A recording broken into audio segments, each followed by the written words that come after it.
Today it's sunny.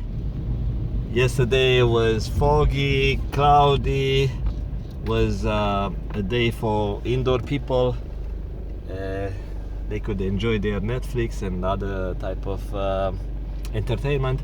But now I'm heading towards a mountain, a bit of a waterfall hike, and it keeps me active body-wise, and also it helps me to see life different colors. And some people get very frustrated, this Saskatchewan guy almost hit the driver in front of him.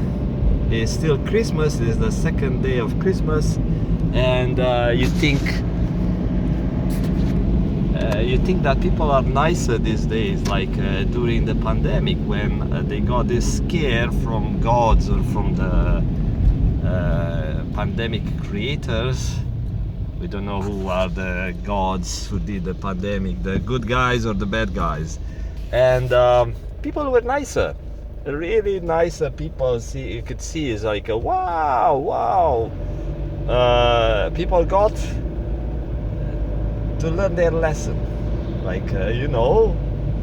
This can be forever. This can last forever. And now this guy, the Saskatchewan guy, looks like some sort of a redneck East Indian, or I don't know if it is East Indian, but let's see, who's that? Oh, some fat guy. I don't know, looks like either First Nation from Saskatchewan, or maybe just a jerk. He probably is cool now. Yes, and now when I do record things and thoughts, things come to mind or in the image, and it happens so often. It's like I want to talk about stress, and a stressful person appears from out of nowhere.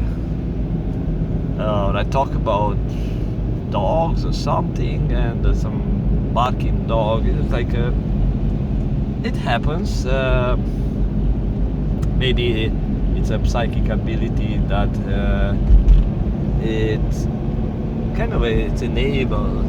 enables me to get some thoughts about recording something, and it's because I sense something in the future, in the near future, like this event about this jerk, impatient guy. So the topic today, and I'll get into the video, the topic today is about people who put too much stress into their heart. Let's say they get sick, physically sick, because of self-inflicted stress. So I need to merge onto the highway, and I'm heading to my 100-kilometer away destination. Okay, so now I'm going on cruise control. 80 kilometers an hour should be fine, and I will mind my thoughts. Today I saw a neighbor. She's walking to a place because she gets relief from that place. I cannot tell you what type of relief she's getting, but I see her often walking slowly. She's a bit obese, but not obese in a sense that she has fat everywhere. She just has a big belly, and she's disproportionate obese. The weight on the body is not everywhere. I don't see a fat face, fat legs, big butt or something. Just right around the body, the belly mostly. She is in her maybe 60s, 55, 60s, smoking,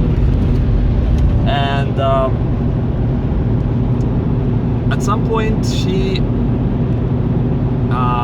disliked me. I mean, I don't think she hated me. I think she just disliked me because she was influenced by some bitchy neighbors, unhappy women who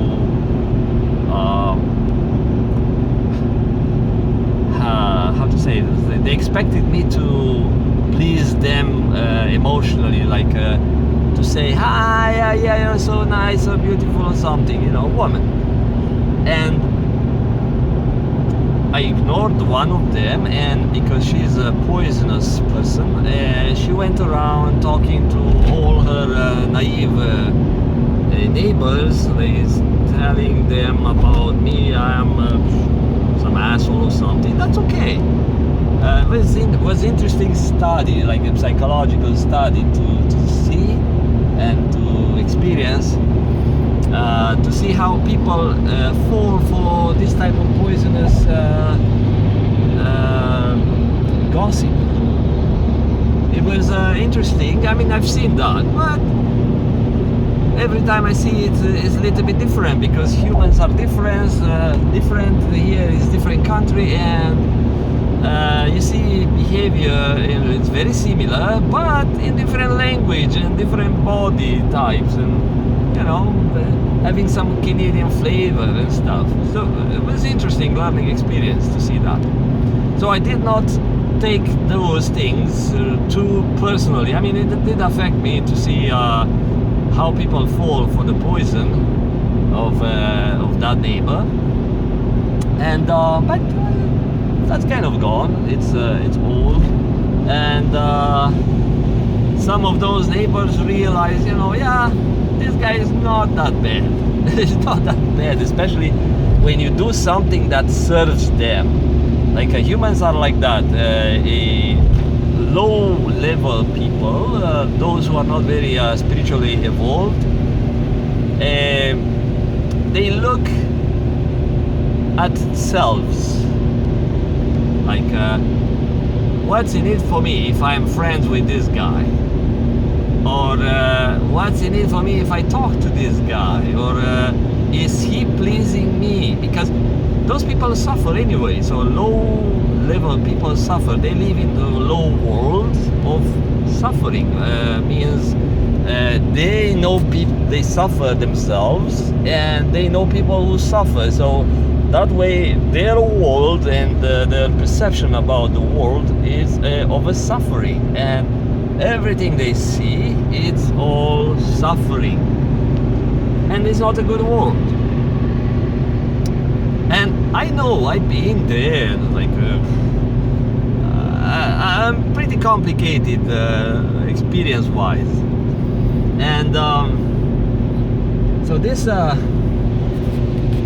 yeah, is some wet portion of the highway. I should not use cruise control, they say, and it's true. But I thought of going on an adventure, and it started to rain, and I want to make sure I'm getting an adventure now. So if I feel losing control over the of my car, yeah, that's adventure. I'm kidding. I'm just kidding. So back to this person. So she was part of those. She would not say hi or something. She would give me like some nasty look. And to me, she was not a significant person to make me feel like, wow, I'm suffering because this person doesn't want to be my friend, right? It happens with people who need to extinguish their emotional pain. They want to connect with people who provide some relief. Like I know some people, even with status, to make them feel like, you know what, yeah, I'm somebody. Like I know some people when someone higher, spiritually or financially or emotionally or whatever, doesn't want to talk to them. These guys are being, they feel like rejected because they think, you know what, yeah, I was hoping to make friends with that doctor, but why is because I need some help, or most likely is because me being friends with that doctor put myself into a better social status, so I can brag that, you know what, I'm not a nobody, I'm somebody, I'm friends with those, right? And I know such people personally, I know. And when they get rejected, they suffer, because they say, you know what, I was hoping to build a network of good people who give me that status, but so it touches their ego. Go back to this person. So this, am I going only 85? Yeah, 85, but that's okay. That's okay, because I see people all driving faster. I don't know why people drive that fast. I could go 90. Let me do 90. Because I think at 90 my car is most fuel efficient. So let's do 90. Okay, set cruise control, and now I keep 90. Even here it says 100 kilometers an hour speed limit. Okay, and so I see this person, and I thought, I feel it's Christmas, second day of Christmas. Yeah, yesterday was first day, and I feel like cheering her up, because she doesn't have her life very easy. Like I feel like, and I stop my diesel engine is noisy. But I stop, and she has some headphones, listening to some music, and I talk to her, and I noticed she is a bit of paranoid, like not only vaccines, vibes, but I learned that she used to work in old seniors, like seniors homes, for 20 years or something. So her mind is more modeled to think in a sort of a sad or depressing way, especially when you deal with old people. But guess what? Lots of people who end up working as workers for old folks homes are already depressed, and it's like they attract this type of workplace. It's not because they have compassion. I'm telling you, it's like you don't see many of those workers working in a nursing home, like old folks homes, having compassion and like wow, I go to work because I fulfill my purpose in life, and I want to help this dying person, or this person who's shitting her pampers. I want to clean that guy's ass every day. I love doing that. It's like it makes me feel like I serve God. No, fuck. It's like these people, lots of them hate what they do, because at first, yeah, okay, it might be rewarding, but then you see same thing, and it's a job, and you have deadlines or tasks and requests, and people complaining, especially old people complaining and crying and calling for help, pressing the buzzer, like I need help now, change that, so it's all sadness. It's really, you see one of those people in a nursing home smiling and say, you know what, yeah, I know, I'm gone in a couple of months, and I want to help you have an easier job. I'm going to clean up my mess by myself, right? And you won't see that. No, slow traffic. Someone is doing 70 or something. Yeah, the guy is not signaling. Yeah, that's nice. And he's doing only 70. Yeah, that's okay. It's Christmas. Let's see, is that an East Indian? Oh, no, he's an Asian, but he's just a caution driver, like a cautious pedestrian. And yeah, a little bit of drizzle here. I saw the sunshine, like a little bit of sun sticking out of the clouds earlier, like a half hour ago, and I assumed that I'll have an easy, nice hike instead of hiking through soaked snow. But yeah, going to be okay. I have gear for that. And so this woman, even I go around, I talk stories and stuff.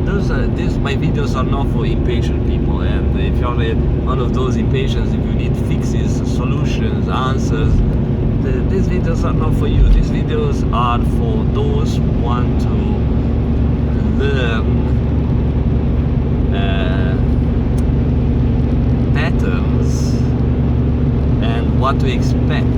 If you do this, this might happen. And these are true stories.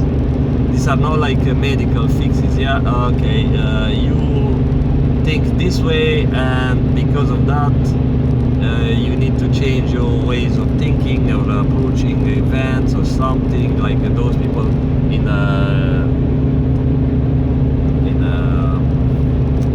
therapy sessions.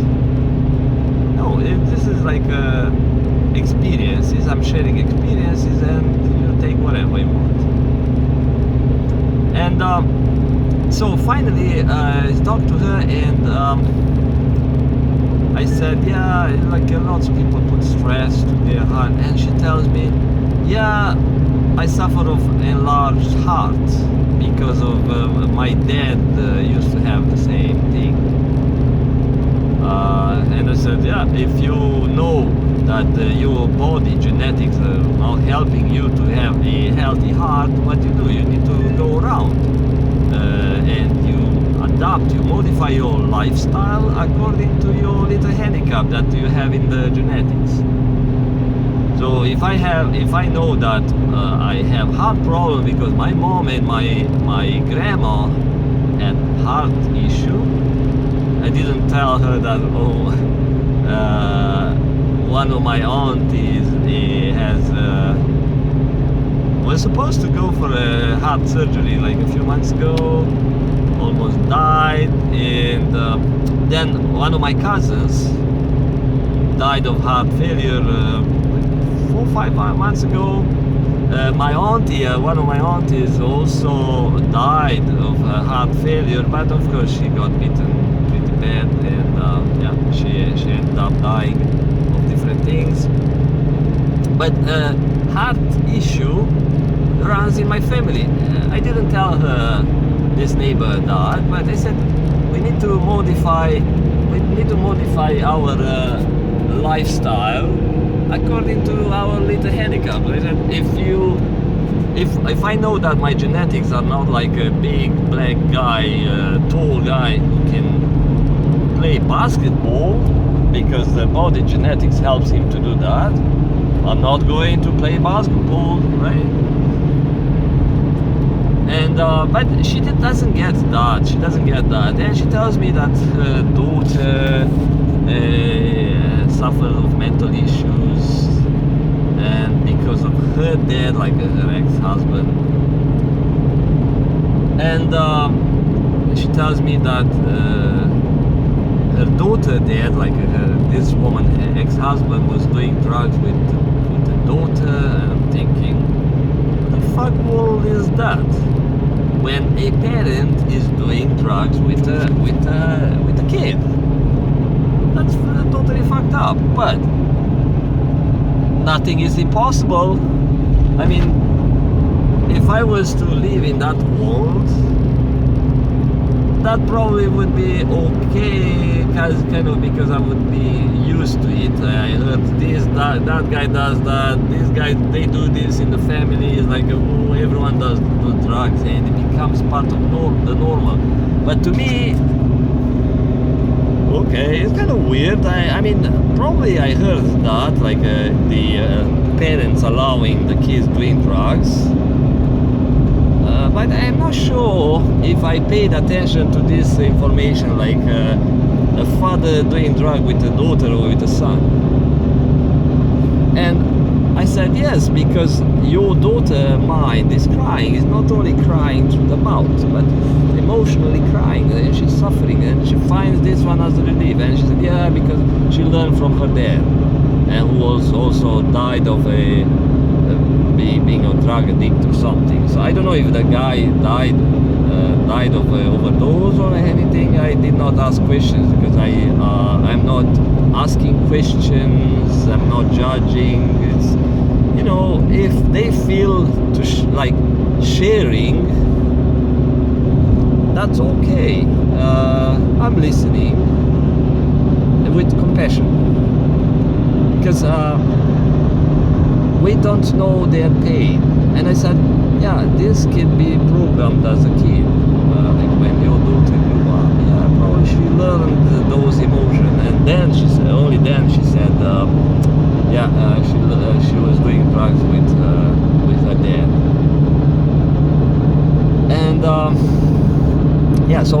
then she'd start saying, you know, oh yeah, people in England are suffering, look at that. But I don't. It's like, yeah, it smells like pot, someone smoking pot in the car. Actually, it's weird. Yeah, it's weird. Sometimes when the drivers are smoking inside of their cars, it stinks in my car.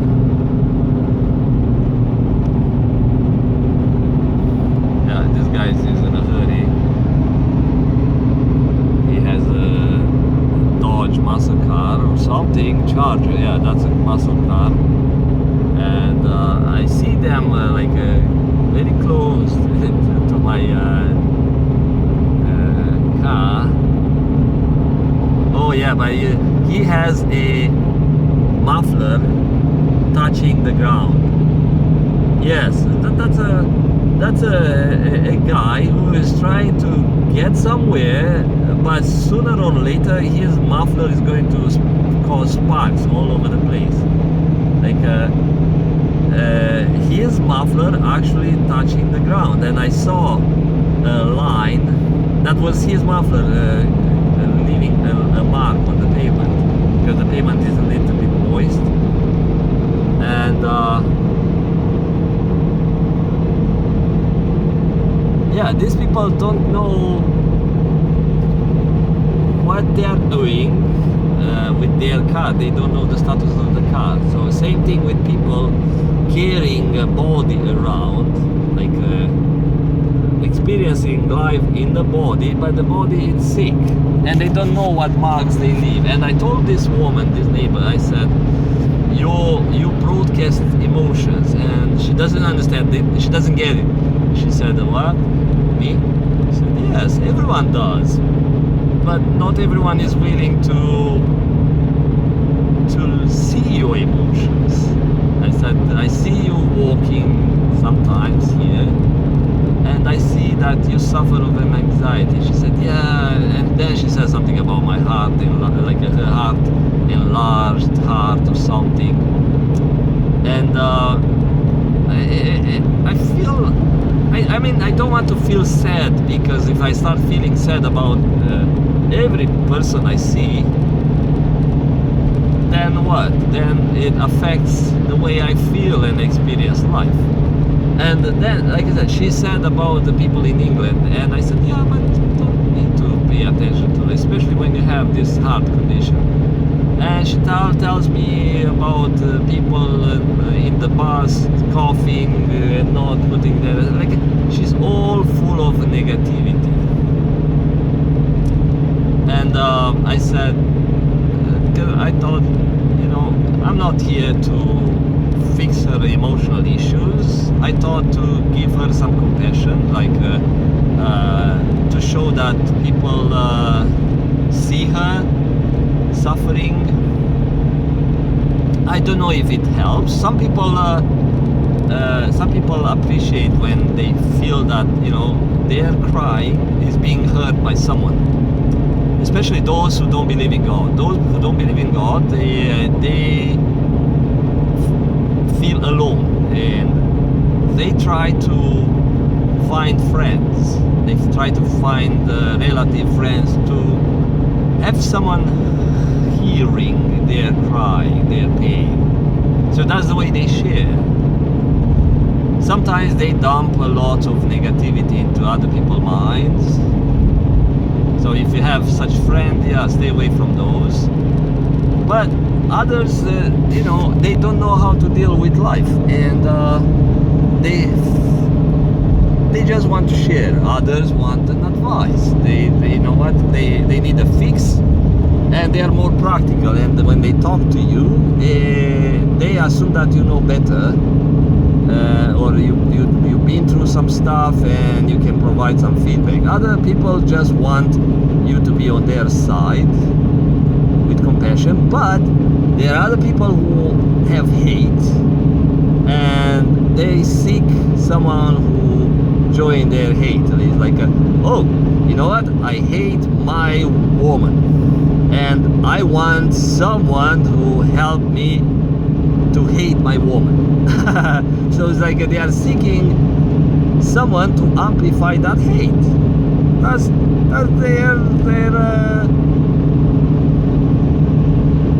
their journey, to find someone to amplify their emotion and to confirm that they are right, you know. Why? Because their ego tells them to. And I could get into the spiritual type of talk here.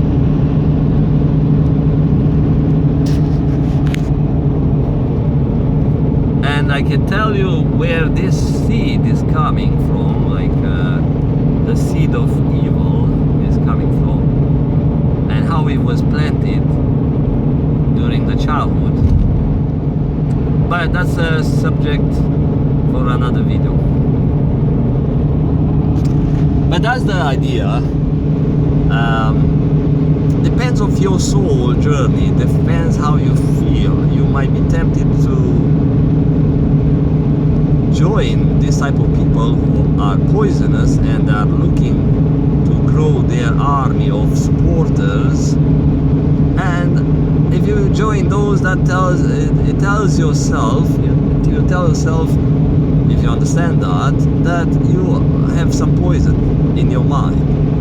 It's a seed, it's a weed that it's in your mind that gets some water or some nutrients to grow when you talk to this type of people who are poisonous, and they are full of hate, and they try to grow their hate. So they plant, they water your own weeds, because you have some weeds there anyways. So everyone has, I have, nobody is clean. And when you talk to these people, you nurture your weeds, because they have the same vibe, the same type of emotional frequencies. It makes you feel or tune into that world, makes you be part of that world. Right? That's through nurturing those weeds, which are already planted in your head, in your mind. Since you were a kid, or since you grew up, or if you've been to prison, or you were hanging out with this type of people, you've been married with this type of people. So there are lots of ways that your soul can be poisoned, or your mind can be poisoned with this type of information. It's all information. And yeah, so that's the idea.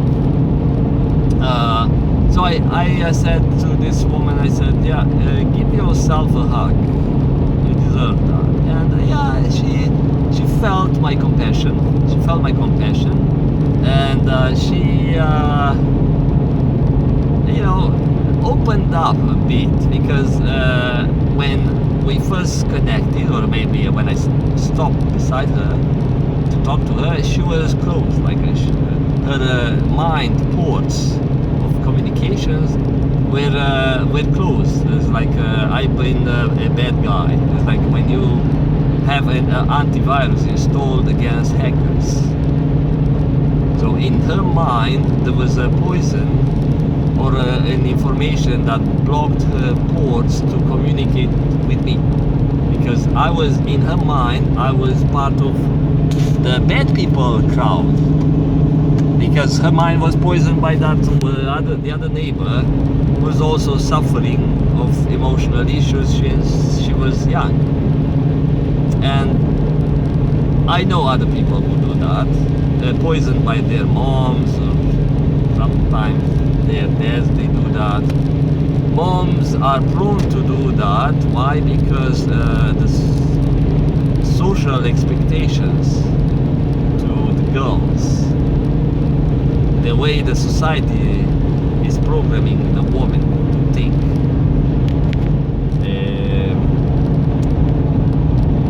So when their expectations and emotional expectations are not fulfilled, they start to suffer emotionally, and that suffering changes into hate. But because it's generational, is being programmed over the generations, they are being implanted. Okay, so something is here in Abbotsford. They're being, let's say, inseminated with this type of information. Yes, now I'm doing 20 kilometers an hour for some reason. Oh, okay, someone is coming with lights on. Maybe it's a rescue truck or something. Who knows? Oh, yeah, it's like I see just one lane traffic. And yeah, and this information and mind poisoning is being handed down through generations, and kids are learning, and that way they have a bad weed in their minds,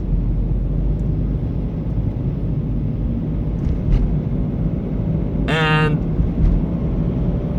that weed becomes a big weed and makes more weeds, like it's already blooming in the right conditions or around the right people. I mean, the right people for that weed. Yeah, so that was my half an hour talk today. Talk to you later. Bye bye.